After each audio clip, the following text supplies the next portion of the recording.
மாமனிதர்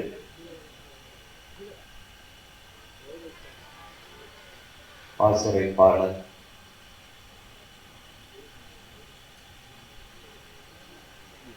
நம்முடைய அப்பா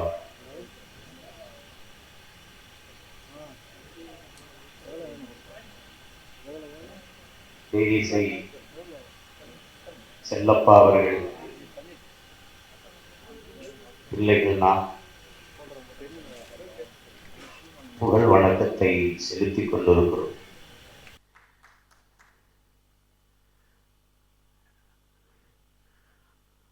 உங்களுக்கு தெரியுமா என் உடன் பிறந்தார்களே, இதுவரை தமிழீழ விடுதலையை, தமிழ் தேசிய விடுதலையை மாவீரர்களை தலைவர் பிரபாகரனை தவிர ஒருத்தரையும் பாடாத ஒரு குரல் உண்டென்றால் அது நம்முடைய அப்பா தேனிசை செல்லப்பா அவர்கள்தான். அவர் இங்கே இருக்கிற அரசியல் கட்சிகளில் இல்லை இணைந்து அந்த தலைவர்களை பாடியிருந்தால் பெரும் பெரும் பதவிகளை பெற்று வசதியாக வாழ்ந்திருக்கலாம். எண்ணற்ற பேர் வந்தார்கள், வீரஞ்செறிந்த அந்த விடுதலை போராட்டத்தை ஆதரித்தார்கள், பேசினார்கள்.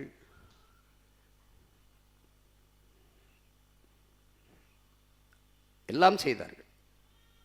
அந்த இடத்தில் ஆயுதம் மவனிக்கப்பட்டது என்று அறிந்தவுடனே தடுமாறினார்கள். வாழ்நாளின் இறுதி நொடி வரை கடைசி மூச்சு தன் உடலில் இருந்து கசிந்து பிதுங்கி வெளியேறுகிற வரை தான் கொண்ட கொள்கையில் சற்றும் தடுமாறாது தளராது கடைசி வரை நின்ற ஒரே மகன் நம்முடைய அப்பா தேனிசை செல்லப்பா அவர்கள்தான். அவர் பாடுகிறார், பேசாமல் பேச வைப்பான் பிரபாகரன், அவன் பெருமைக்கு அவன் இங்கு நிகரானவன். பேசாமல் பேச வைப்பான் பிரபாகரன், அவன் பெருமைக்கு அவன் இங்கு நிகரானவன். தமிழீழம் பெற்று இங்கு தருவானவன், என்றும் தாய் போல தொடர்ந்து இங்கு வருவானவன். தேனிசையாலே அவன் புகழை பாட்டாக்குவேன், அவன் திசையிருந்து வரும் காற்றை மூச்சாக்குவேன்.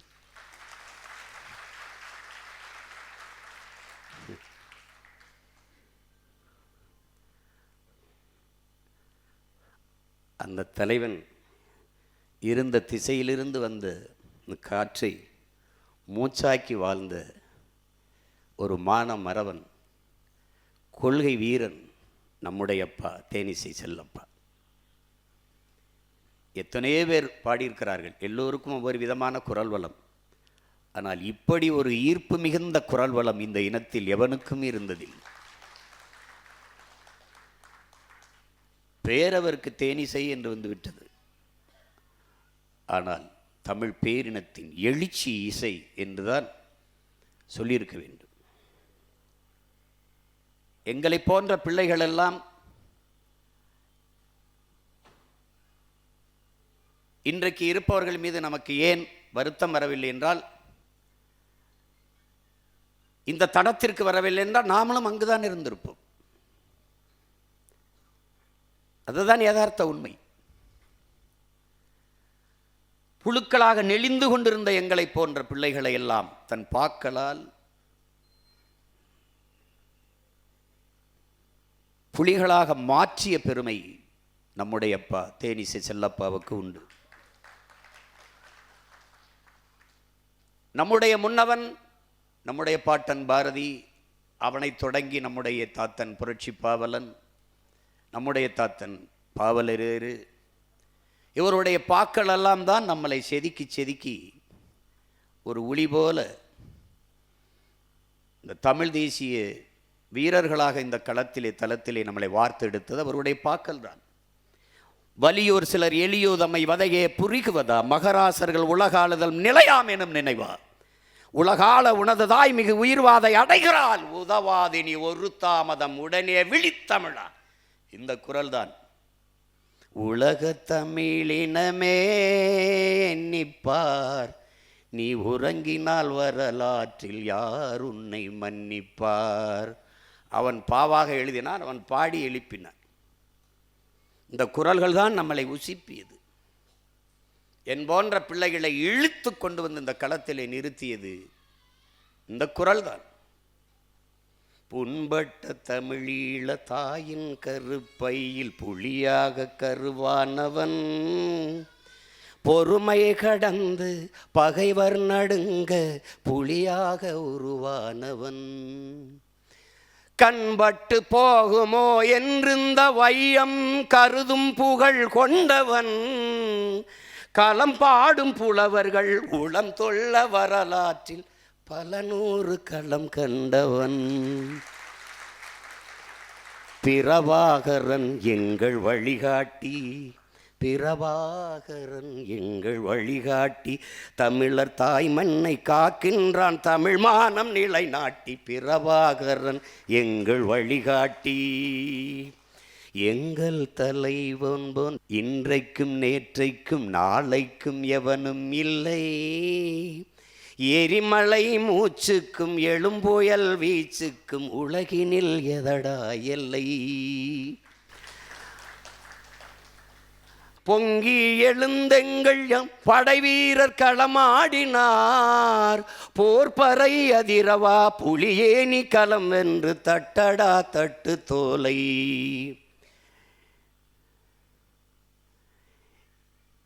பிரபாகரன் எங்கள் வழிகாட்டி. இதை பாடி பாடி உசிப்பி உறங்க விடாமல் செய்து தமிழீழ தாயக விடுதலையின் பக்கம் எண்ணற்ற வீரமறவர்களை களத்திலே இறக்கிவிட்ட பெருந்தகை நம்முடைய அப்பா தேனிசை செல்லப்பா அவர்கள்.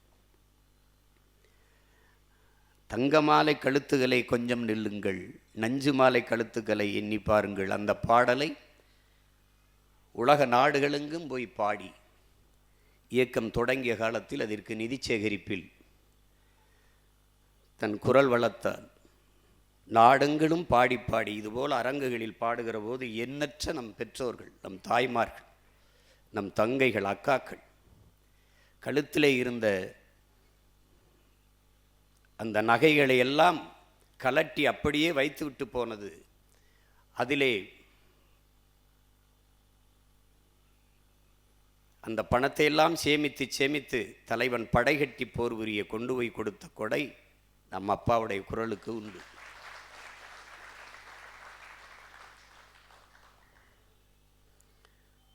படிப்பட்ட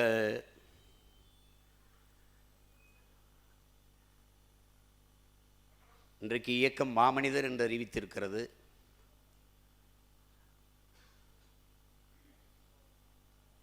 நம் தலைவர் இருந்தால் அவர் தேசத்தின் குரல் என்று அண்ணன் பாலசிங்கம் அவர்களை அறிவித்தார்கள். அவர் இருந்தார் தேசத்தின் இசைக்குரல் என்று நம்முடைய அப்பாவை தலைவர் அறிவித்திருப்பார்கள். அவருடைய பிள்ளைகள் பெருமிதத்தோடு நம் அப்பாவை தேசத்தின் இசைக்குரல் என்று நாம் அழைப்போம். விடுதலை குயில் என்றும் வீர முரசு என்றும் நம் அப்பாவை அழைப்போம். எத்தனை பெருமைகளுக்கும் சொந்தக்காரர் நம் அப்பா. இனத்திற்காக தன்னை வருத்தி கொண்டு எளிய வாழ்க்கையை வாழ்ந்த பெரிய மகத்தான மனிதர். ஒருவன் எப்போதும் மாமனிதனாகிறான். தானும் தன் குடும்பமும் வாழ வேண்டும் என்று ஒருவன் உழைக்கத் தொடங்கினால் அவன் மனிதனாகிறான். தானும் தன் குடும்பமும் வாழ்வது போல தான் பிறந்த பெருமைமிக்க சமூகமும் வாழ வேண்டும் என்று ஒருவன் உழைக்கத் தொடங்கினால் அவன் மாமனிதனாகிறான். அப்படி தானும் தன் குடும்பமும் வாழ்வது போல தான் பிறந்த பெருமைமிக்க தமிழ் சமூகம் வாழ வேண்டும் என்பதற்காக வாழ்நாளின் இறுதி நொடி வரை உழைத்ததால் அவர் மாமனிதர் என்று அழைக்கப்படுகிறார்.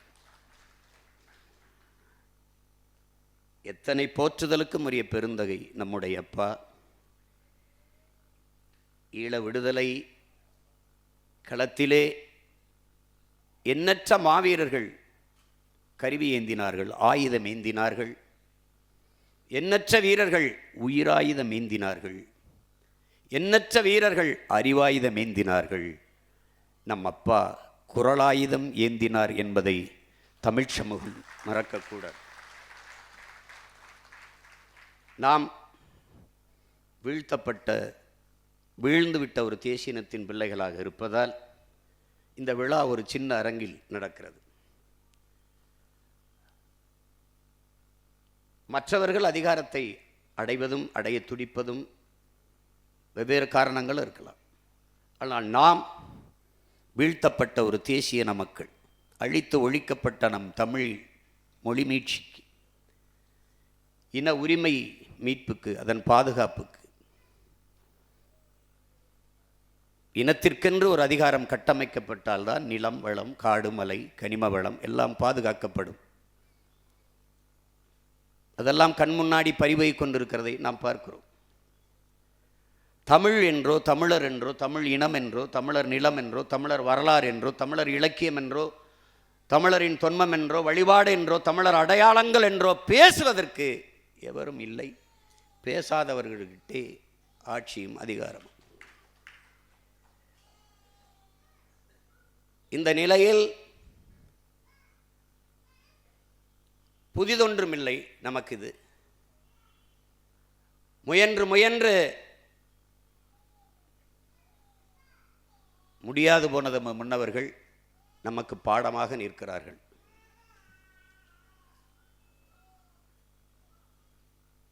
நாம் கற்றது நமது முன்னவர்கள் தற்காலிக தோல்விக்காக சமரசம் செய்து நிரந்தர வெற்றி இழந்தவர்கள், தற்காலிக வெற்றிக்காக சமரசம் செய்து நிரந்தர தோல்வியை தழுவிக்கொண்டவர்கள். நாம் இது இரண்டையும் செய்ய தயாராக இல்லை. ஏனென்றால் படிப்பறிவை விட பட்டறிவு மேலானது என்பதை அறிந்த மகன் நான்.